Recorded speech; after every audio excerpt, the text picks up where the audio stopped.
오늘 우리에게 주신 하나님 말씀을 보겠습니다. 사도행전 3장 말씀입니다. 사도행전 3장 6절 말씀.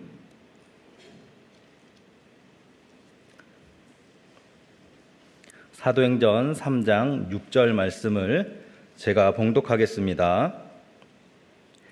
베드로가 이르되 은과 금은 내게 없거니와 내게 있는 이것을 내게 주노니 나사렛 예수 그리스도의 이름으로 일어나 걸으라 하고. 아멘. 예수님께서 이 땅에 오셨을 때 예수님께서 행하신 일, 그리고 예수님께서 전한 메시지의 그 파격성은 그 시대의 유대 사회, 정치, 경제, 사회, 종교 모든 분야를 막론하고 그 당시 시대를 뒤집어 놓는 강력한 메시지였습니다. 누가복음 4장 18절을 보면은 기록된 바 주의 성령이 내게 임하셨으니 이는 가난한 자에게 복음을 전하게 하시려고 내게 기름을 부으시고 나를 보내사 포로된 자에게 자유를, 눈먼 자에게 다시 보게 함을 전파하며 눌린 자를 자유롭게 하고. 예수님께서 자신의 사역의 정체성을 이렇게 얘기했습니다. 유대인들이 생각하는 그 메시아는 강력한 왕권이었죠. 다윗 혹은 다윗 이상의 강력한 왕을 생각을 했습니다.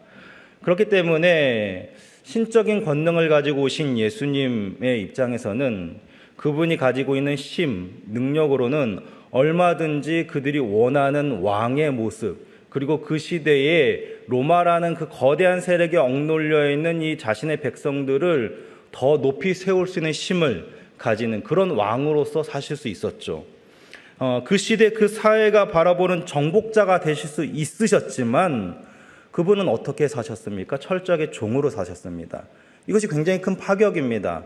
종으로 사셨을 뿐만 아니라 그분이 행한 모든 일과 그분이 가르치는 모든 내용에 그 낮아짐을 말씀하셨습니다.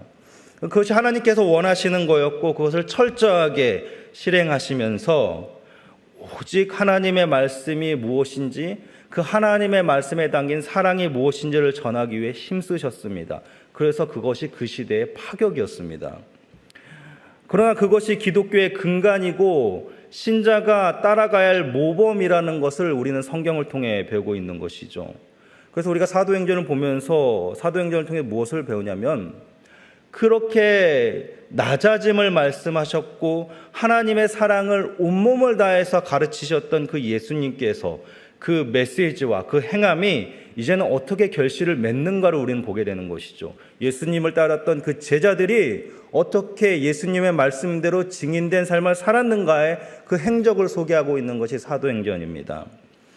저는 그래서 이 사도행전을 이제 한 문장으로 이야기하면 복음의 현장성이라는 말로 표현할 수 있다고 생각을 합니다.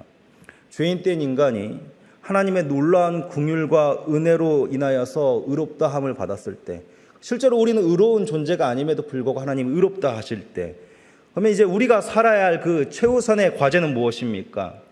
어떻게 하나님의 뜻에, 거룩하신 하나님의 뜻에 합당하게 살 것인가 하는 것을 고민해야 하는 것이죠.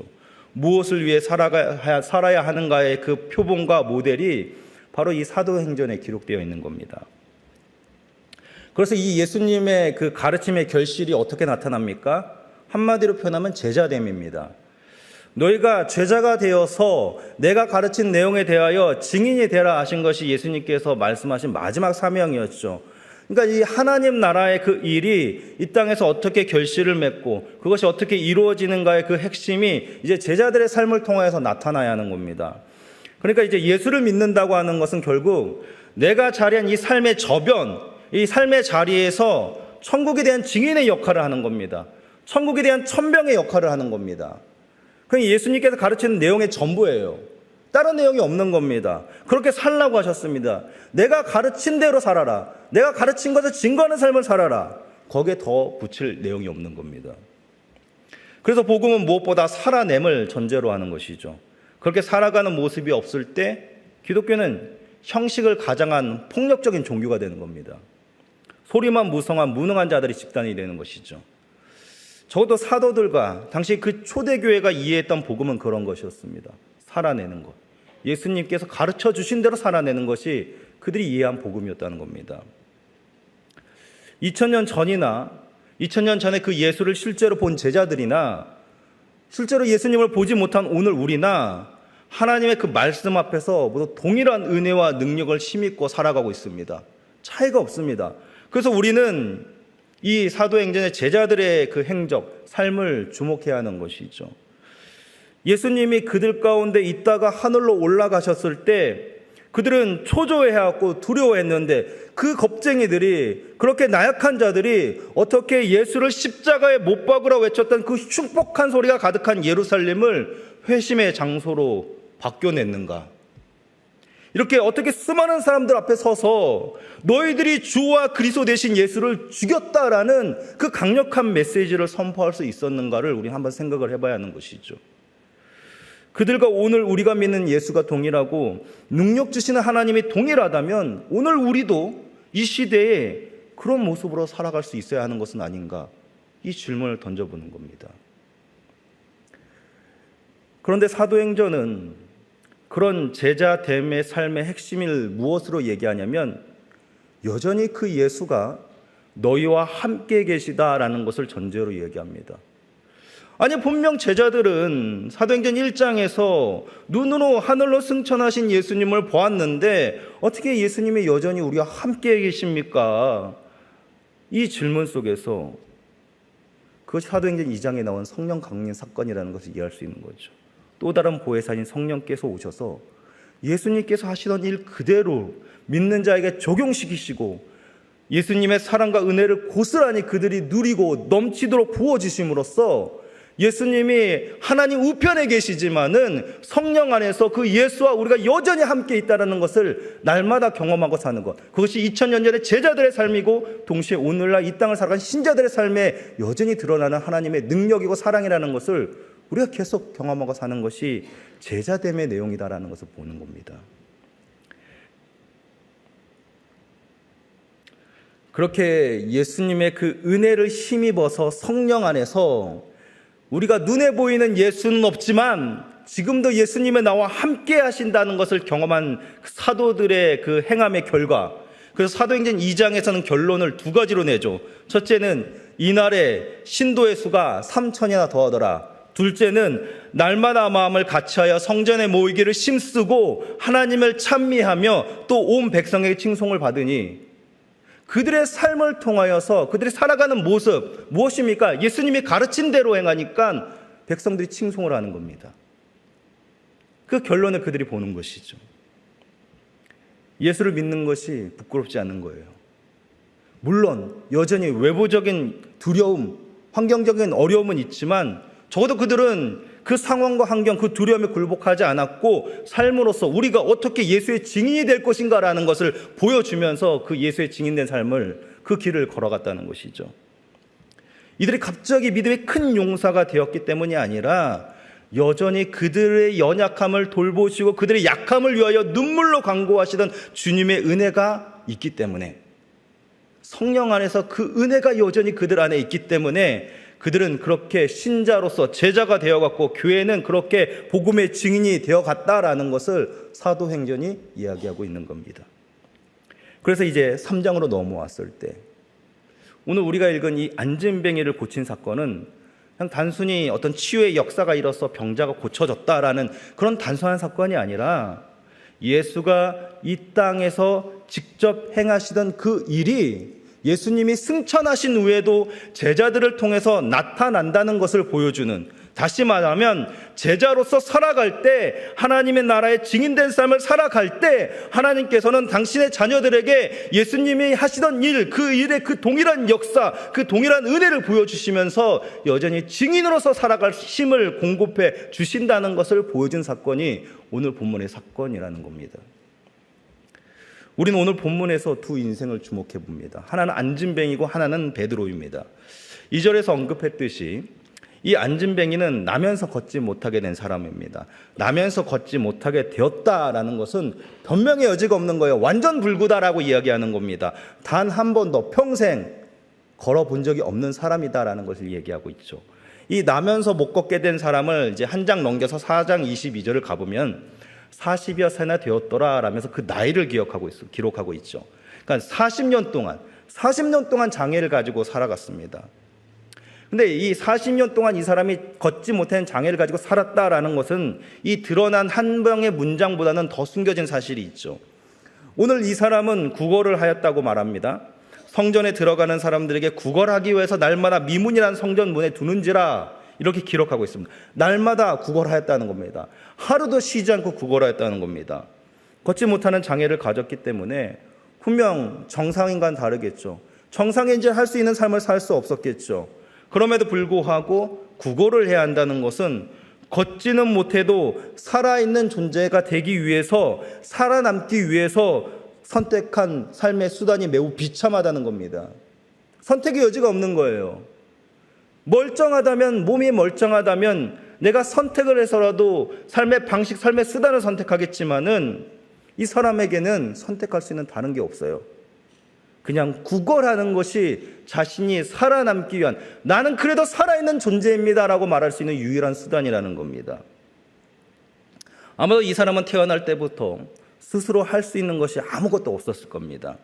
그 말인즉슨 자신의 의지가 박탈당한 삶을 태어날 때부터 살았다는 겁니다.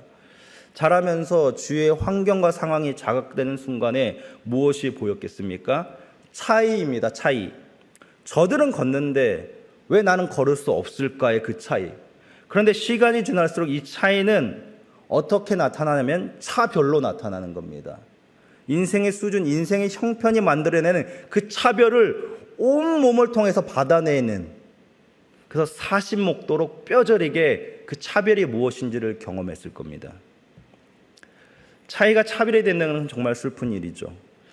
사람들이 처음에는 동정어린 시선으로 바라보기 시작하겠지만은 나중에는 그 동정어린 시선이 불편한 것이 되는 것은 시간 문제죠. 그러니까 차이로서 사람들은 나를 동정어리게 대했지만은 시간이 지나면서 여전히 그렇게 살아가는 그 삶을 보면서 불편해지는 겁니다. 그것이 차별이 되는 거예요. 그래서 나와 저들이 다르다는 것을 인식했을 때에는 그냥 인식의 문제뿐만 아니라 꼭 그 안에는 뭐가 있냐면 내적인 상처가 있다는 겁니다. 사람들이 그 차별하는 시선, 그 차별하는 대우, 그것을 통하여서 내 몸이 불편한 존재라는 그 인식을 넘어서서 수많은 상처가 그 안에 쌓여있다는 거죠. 이 사람은 육체뿐만 아니라 마음 깊은 곳까지 상한 마음을 가지고 있을 확률이 높은 사람인 겁니다. 이 사람은 혼자서는 움직이지도 못하기 때문에 날마다 미문이라는 성전 문 앞에 놓입니다. 본문에서는 두는지라라고 표현을 하고 있지만 저는 노임을 당했다라고 생각을 합니다.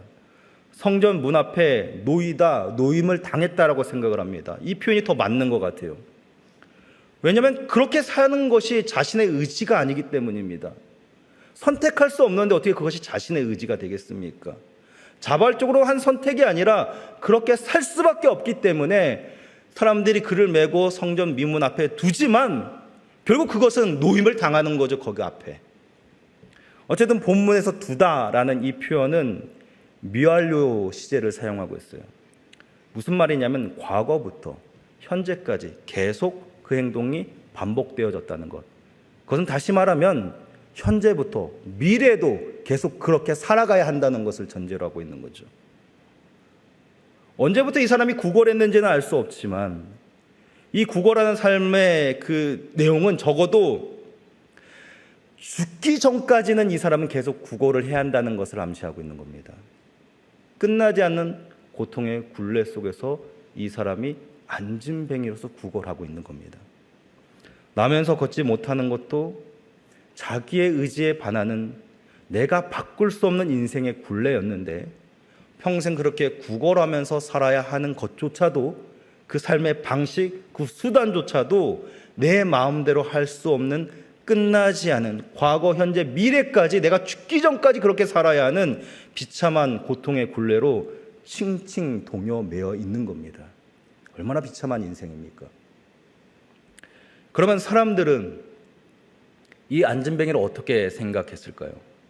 본문 1절에서 나와 있듯이 유대인들은 하루에 3번 정해진 시간에 기도를 합니다.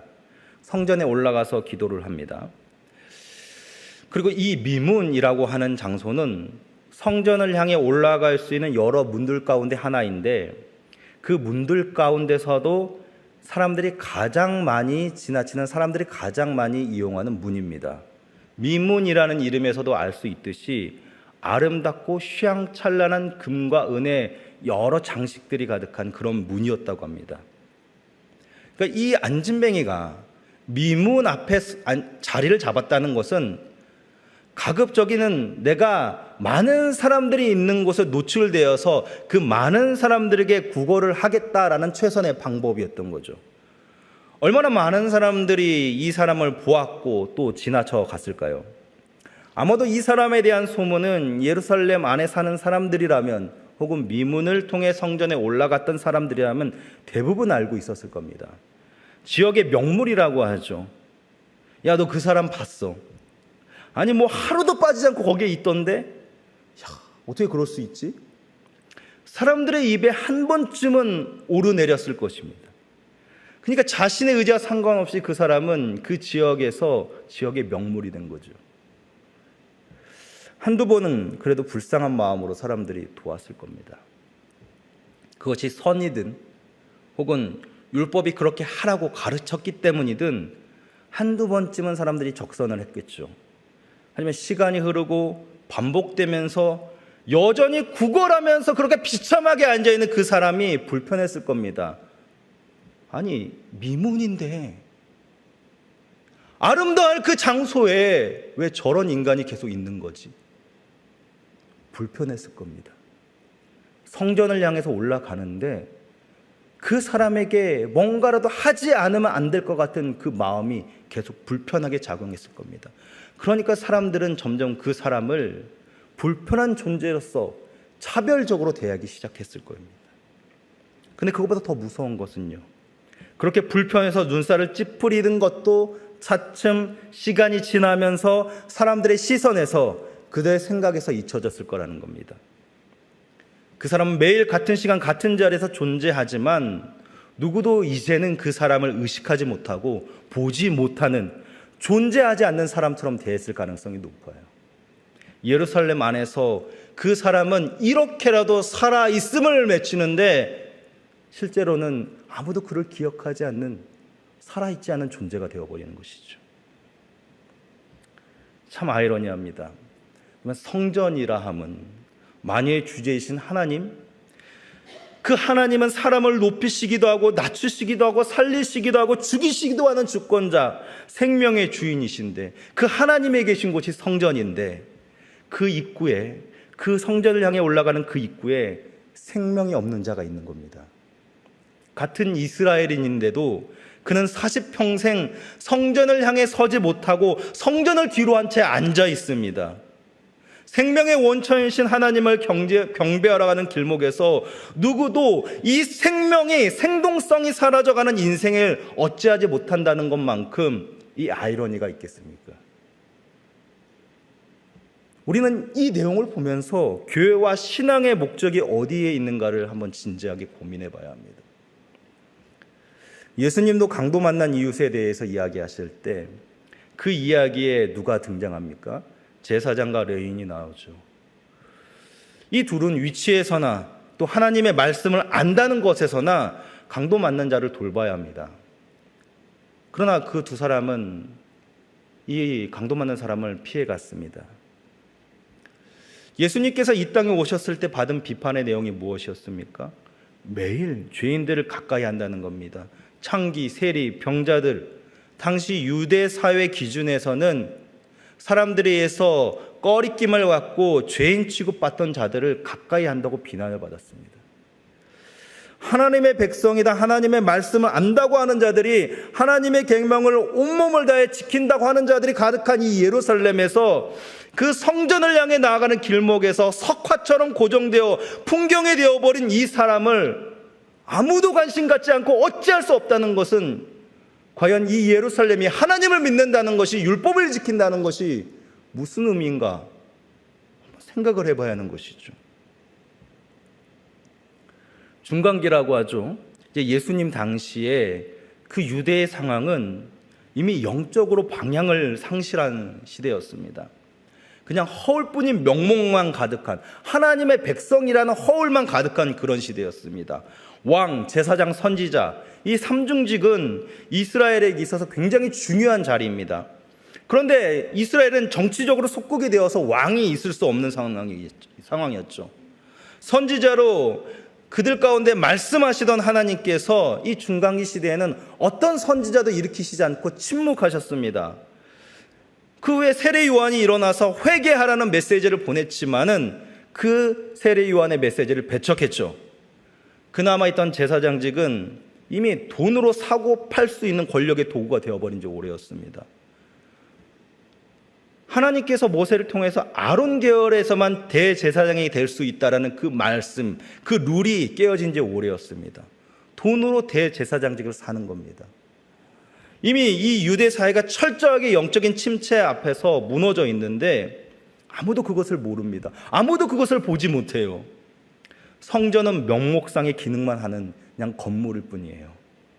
예수님께서 말씀하셨죠. 내 아버지의 집은 기도하는 집이다. 강도의 소굴을 만들었도다. 온갖 탐욕이 집중되는 장소가 성전이 되어버린 시대였습니다. 그러니 성전을 향해 올라가는 길목에 누구 하나 죽어 있던들 누가 그것을 이상하게 여길까요? 그런데 그것이 비단 이 유대 사회의 문제만일까요? 그럼 우리가 잘 알듯이 이 땅은 복음을 들고 찾아온 선교사님들에 의해서 교회가 세워졌고, 그리고 교회는 그 시대의 등불이 되었습니다. 나라가 돌보지 못하는 고아들을 돌보았고, 그 당시 인권이 없는 여인들을 불러 모아서 그를 가르쳤던 것이 교회였습니다. 양반과 천민이라는 그 엄격한 신분제를 깨고 함께 한 공간에서 예배를 드린 것도 교회였습니다. 그렇게 교회는 이 땅에 수많은 헌신의 자국들을 만들어내면서 빛과 소금이 되라 하신 주님의 가르침을 지켜냈는데, 그런데 아이러니하게도 그 시절보다 우리는 더 잘 살게 되었고, 그 시절보다 교회는 더 번듯해졌고, 그 시절보다 교회는 더 대형화되고 조직화되었는데, 힘과 재력을 가진 조직이 되었는데, 이 시대의 교회는 더 이상 등불이 아니라 소음과 분란을 만들어낸 공간이 되었습니다. 교회 사업이라는 명목 아래 많은 소외가 발생하고 갈등이 나타납니다. 하나님을 찬미하면서 그 찬미하던 그들의 삶의 모습, 그들의 모임을 통하여서 온 백성이 칭송하더라라는 초대 교회의 모습과는 다르게, 우리가 찬미하면 이웃이 싫어합니다. 우리가 하나님을 예배한다고 하면, 우리가 하나님을 믿는다고 하면 이미 외부의 싸늘한 시선, 그 불편함을 우리가 직면해야죠. 교회는 단지 우리들만의 모임으로 전락한 지 오래되었죠. 적당히 베풀고 적당히 선을 행하고 교회의 재정은 적당히 사용해서 적당히 형식화된 선과 유혹식적인 종교 행위가 가득한 공간이 되어서 이 교회가 과연 그런 그 당시 유대 사회와 무엇이 다를까, 우리는 한번 깊이 고민을 해봐야 하는 것이죠. 물론 교회에 대한 세상의 그 판단과 시선을 모두 정당하게 받아들일 수는 없습니다만, 분명한 것은 우리 스스로도 점점 위화감을 느낀다는 거예요. 이것이 맞는가? 이것이 정말로 하나님께서, 주님께서 핏값으로 세운 교회의 모습은 맞는가라는 그 위화감을 우리 스스로도 이제는 느낄 수 있다는 거죠.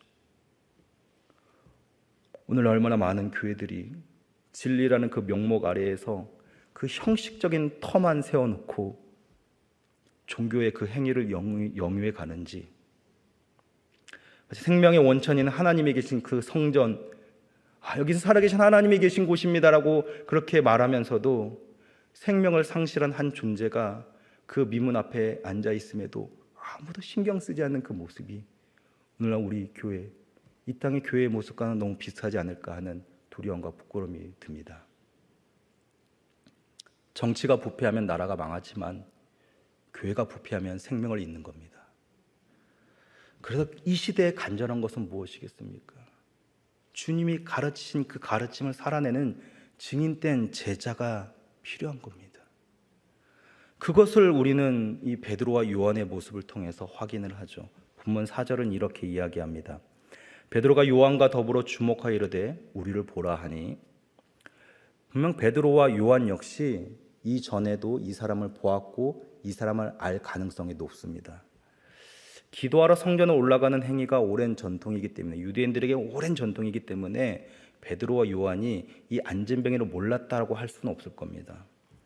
그리고 다른 사람들과 마찬가지로 베드로와 요한도 어느 순간 이 사람이 신경 쓰이지 않았을 거예요. 보이지 않았을 겁니다. 그런데 지금은 다르죠. 베드로와 요한은 정확히 이 안진뱅이를 주목합니다. 베드로 요한에게 드디어 이 사람이 눈에 들어오고 그들이 관심이 된 겁니다. 그 중심에는 성령 충만을 통해서 예수의 가르침이 무엇인지를 깨달은 그 은혜가 있었기 때문이죠. 보라, 우리를 보라 했으니까 그 요청을 했을 때는 응당 무언가를 주어져야겠죠. 안진뱅이에게 있어서 제일 필요한 것은 일어서는 것, 신체의 자유이지만은 본문을 보면은 안진뱅이가 무엇을 원하는 것 같습니까? 5절에서 무엇을 얻을까 하여 하면서 쳐다봅니다. 보라라는 말에 이 사람이 바라보았다는 것은, 그럼 평소에는 그가 오가는 사람들 틈에서 보지 않고 고개를 숙이고 있었다는 것을 이야기합니다. 체념이죠. 자신을 포함해 누구도 이 사람은 걸을 수 있을 것이다, 내가 나아질 것이라는 일만의 희망도 가지지 않는 체념, 그냥 이렇게 사는 것이 정답인데, 여기서 내가 좀 더 나은 것은 무엇이냐? 먹고 살 수 있는 돈, 구걸, 한 푼이라도 더 갖는 것, 그것이 가장 원하는 것이겠죠. 그 체념과 절망이 무엇을 요구합니까? 보라 했으니까 아무도 나를 거들떠보지 않는 이 상황 속에서 당신들이 적어도 오늘 하루 내 이 적선의 바구니를 채울 수 있는 정도의 양이라도 동전을 주십시오라는 그 희망 아니겠습니까? 내가 어떻게 자리를 털고 일어날 것인가에 대한 기대가 아니라 제발 오늘이라도 좀 편하게 집을 돌아갈 수 있게 해주십시오라는 그 짤막한 절망의 기대. 베드로와 요한을 바라면서 그가 기대했던 것은 동전 한 입이라도 이 사람들이 더 주지 않을까라는 그 기대였을 것입니다. 그런데 그런 기대를 베드로는 무차 믿겠죠. 6절입니다. 우리 6절을 같이 한번 읽겠습니다. 시작. 베드로가 이르되 은과 금은 내게 없거니와 내게 있는 이것을 내게 주노니 나사렛 예수 그리스도의 이름으로 일어나 걸으라 하고. 베드로는 신앙의 그 이성이 상실된 사람이 아닙니다. 현실을 매우 정확하게 진단하고 있어요. 너도 알고 나도 알고 있는 이 상식은 무엇이냐면 은과 금이 필요하다는 겁니다. 너가 먹고 살기 위해서, 그리고 나도 먹고 살기 위해서는 은과 금이 필요한데, 그것이 중요한데, 베드로는 그런데 그 상식을 뛰어넘으면서 외치죠.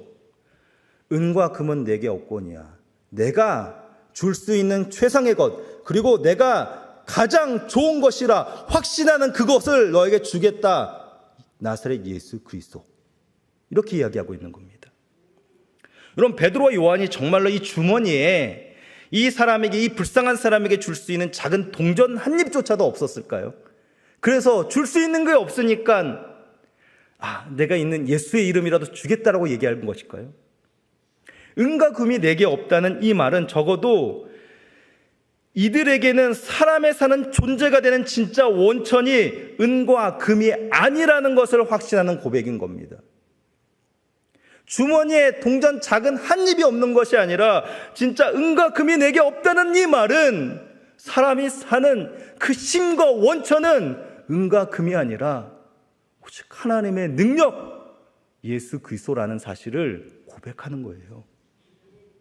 겉으로는 하나님을 경배한다 하지만 이 예루살렘에 이 성전을 올라가는 사람들이 붙잡고 있는 건 뭡니까? 은과 금, 그 물질들, 더 풍족하고 더 잘 사는 것들을 원하는 그때에 이 베드로와 요한은 그것이 사람을 살리는 힘이, 사람을 살게 하는 능력이 아니라 하나님이 그 능력, 예수 그리스도로 말미암아 우리가 비로소 살아있는 생명이 된다는 것을 이야기하고 있는 겁니다.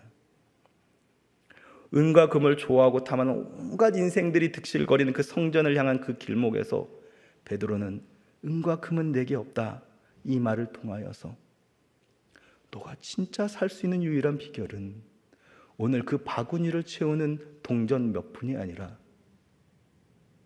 나사렛 예수 그리스도, 사람을 살리기 위해, 죄인을 살리기 위해 죽으시고 부활하신 참 생명이 되신 예수 그리스도로 말미암아 너가 진짜 살아있는 존재가 될 수 있다라는 것을 선포하고 있는 것이죠. 그것이 하나님께서 이스라엘에게 원하셨던 내용입니다. 광야에서 그들의 조상을 하나님께서 어떻게 훈련시키셨습니까? 광야라는 그 척박한 환경에서 때때로 먹을 것, 마실 것을 주시면서 하나님은 말씀하시죠. 사람이 떡으로만 사는 것이 아니요 하나님의 입에서 나오는 말씀으로 살 것이라.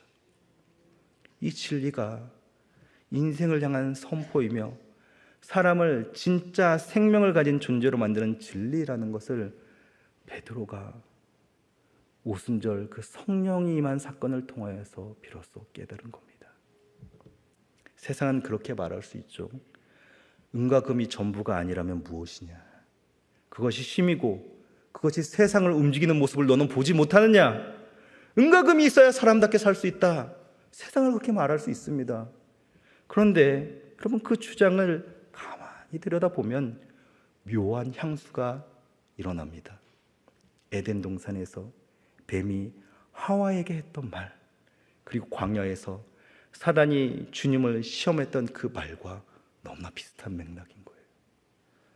무엇이 참이고 무엇이 거짓인지를 우리는 알아야 하지 않겠습니까? 마치 마귀의 종노릇하는 그 세상은 얼마든지 그렇게 이야기할 수 있습니다. 얼마든지 그렇게 주장할 수 있어요.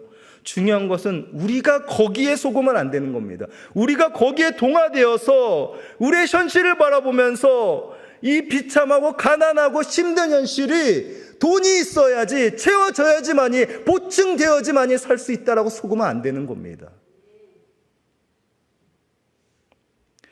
거기에 속은 순간에 결국 거기에 설득당에 끌려간다면 그 종착지는요, 은과 금이 풍부해서 잘 사는 곳이 아니라 종국에는 사망에서 영원히 벗어날 수 없는 죽은 존재가 되는 것뿐이라는 사실을 깨달아야 하는 것입니다. 애초에 은과 금이 문제 해결할 수 있는 능력이 되었다면요, 오늘 이 안진뱅이 40년 동안 이렇게 살아야 했습니까? 왜 금과 은을 박은 그 화려한 그 미문에서 이 사람에게 아무런 소망도 주지 못하는 겁니까? 우리가 착각하면 안 돼요. 우리의 유일한 소망이 되신 예수 그리스도라는 이 말을 제가 여러분들에게 드릴 때, 여러분, 이 자리에서만 그 말이 여러분들의 마음을 설득하는 것이 아니라 우리의 삶을 투영하면서 나라는 존재 전체를 대변하는 유일한 진리입니다라는 것을 여러분의 삶으로서 드러내야 하는 겁니다.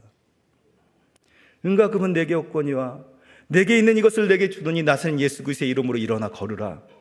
이것을 외치는 자의 마음이, 신앙이 형식으로만 있다면 그 후에 이 안진뱅이가 일어날 수 있었겠습니까? 조롱하고 끝냈을 겁니다. 그러나 결과는 무엇이었습니까? 8절을 보면 뛰어 서서 걸으며 그들과 함께 성전으로 들어가면서 걷기도 하고 뛰기도 하며 하나님을 찬송하니. 여러분, 재활을 해보신 분은 알겠지만 사람의 신경과 근육이라는 것은 점진적인 적응 기간을 통해서 강화가 되죠. 평생 걷는 것을 한 번 경험해보지 못한 사람이 단박에 걷고 뛰는 것이 가능하겠습니까? 그러니까 무엇을 얘기하냐면 지금 이 사건은 정상적인 범주를 넘어선 기적이라고 이야기하고 있는 거예요. 그런데 우리가 그 기적을 주목할 것이 아니라 우리는 그 앞서 7절을 봐야 합니다. 7절에 뭐라고 이야기하고 있냐면 오른손을 잡아 일으키니라는 표현이 있죠. 은과 금은 내게 없지만 내게 있는 예수 그리스도의 이름으로 명하노니 일어나 걸으라. 말로 할 수도 있잖아요. 선포할 수도 있잖아요. 그런데 왜 베드로는 그 사람의 오른손을 잡아 일으켰을까요? 베드로는 분명히 예수님께서 이 땅에 행하신 수많은 이적의 역사를 보았습니다. 예수님은 말씀으로 명하심으로 치유의 이적을 보이시기도 했지만 적지 않게 직접 자신의 몸을 환자들의 그 신체와 접촉하시면서 치유를 행하신 일들이 꽤 있습니다. 통상적으로 율법은 부정에 대해서 엄격하게 금하죠. 유대 사회 인식에서 이 질병은요, 중한 병일수록 죄로 인하여서 자신의 죄 혹은 부모의 죄로 인하여서 하나님이 심판을 받았다고 생각을 합니다. 그래서 요한복음 9장을 보면 나면서 맹인된 사람이 있는데 제자들이 묻습니다. 이 사람이 맹인된 것이 누구의 죄로 인함입니까? 자신의 죄입니까? 부모의 죄입니까? 그들의 생각이 이런 거예요. 그러니까 병자, 중한 병을 가졌다, 곧 이런 죄인이라는 의식이 있는 거죠. 부정한 자들이라는 겁니다. 그러니까 율법에서 부정은 접촉을 피해야 하고 멀리해야 돼요. 그러니까 이 예수님께서 그들과 접촉하면서 고치셨다는 것은 굉장히 여기에 이 당시 사람들이 이해할 수 없는 너무 파격적인 내용이 들어있는 거예요. 그 사회 통념을 깨고 말씀으로 얼마든지 치유하실 수 있는 예수님, 그럼에도 불구하고 만지심으로 그 병자들을 고치셨습니다. 만지심으로 너희들의 부정함으로 내가 부정하는 것이 아니라 이 거룩의 원천이신 하나님을 통하여서 너희들이 깨끗함을 입을 것이라는 것을 보여주시기 위해서 예수님께서 진짜 만지심으로 그 병자들을 고쳐주신 거예요. 안진병의 손을 잡아 일으키는 이 베드로의 행위는 주님께서 행하신 그 가르침의 그 내용이 무엇인지를 정확히 이해하고 있는 거죠. 주님이 그 사람을 대할 때, 죄인을 대할 때 모든 사람들의 그 관심처럼 불쾌하게 멀리하는 것이 아니라 긍휼을 입어야 하는, 하나님의 사랑을 입어야 하는 존재라는 그 마음 속에서 그 사람들을 대했다는 것을 베드로가 알고 있는 겁니다. 그래서 주님이 행하신 그대로 베드로가 그 사람의 손을 잡고 일으키는 거죠. 그 결과는 예수님이 그랬던 것처럼 평생 불구로 살아온 자가 단번에 회복되는 결과를 일으키죠. 단지 자리에서 일어나 다리에 힘이 생겨서 걷는 존재가 된 게 아니라 일어선 그 순간이 그가 무엇을 합니까? 성전을 향해 뛰어들어가서 하나님을 찬양하는 존재가 되었습니다. 전 인격의 회복이 일어난 거죠.